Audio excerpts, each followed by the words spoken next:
Voici le circuit de Fuji, au pied du célèbre volcan japonais. Un public hétéroclite se presse pour assister à l'une des manches du championnat D1, la première et seule compétition professionnelle de drift au monde.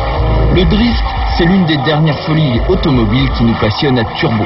C'est la version sur 4 roues du patinage artistique ou comment maîtriser la glisse de sa voiture en virage en brûlant un maximum de gomme pour impressionner le public. Une discipline beaucoup plus compliquée qu'il n'y paraît et bien évidemment à proscrire sur la voie publique.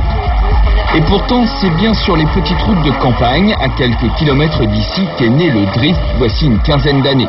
Les jeunes venaient s'affronter sur les pentes du mont Fuji, souvent humides.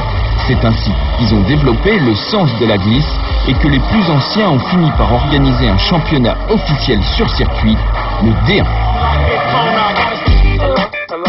Une série qui devient de plus en plus médiatique au Japon et même au-delà des frontières. De nombreux médias font le déplacement et les meilleurs comme Kazama sont de véritables stars. Les voitures qui courent en D1 sont essentiellement nippones avec une surreprésentation des Nissan. La Nissan Silvia notamment, comme cette sublime S15 qui a remporté le championnat l'année dernière dans la catégorie top 10 la plus prestigieuse, est l'auto fétiche des pilotes de drift. Mais la mythique Skyline GTR est aussi très présente et depuis quelques temps la 350Z. À côté de cela, les Toyota Supra, Mazda RX-7 et RX-8 ou même Subaru Impreza complètent un plateau varié et surtout coloré avec des décorations magnifiques, celles-là même qui ont inspiré les voitures des films comme Fast and Furious et des jeux vidéo comme Need for Speed Underground. Des voitures qui subissent une préparation spécifique, comme nous l'explique Benoît Tréluyer, un pilote français qui s'est installé au Japon pour courir en Super GT et qui se passionne pour le drift à ses heures perdues. C'est des voitures qui coûtent maintenant excessivement cher, on pourrait croire qu'ils ont des pneus spéciaux pour glisser, mais c'est complètement l'opposé, ils passent à des gommes de plus en plus tendres pour aller de plus en plus vite. Elles sont légères, il faut qu'elles soient propulsion, parce qu'avec une traction ça va pas être facile.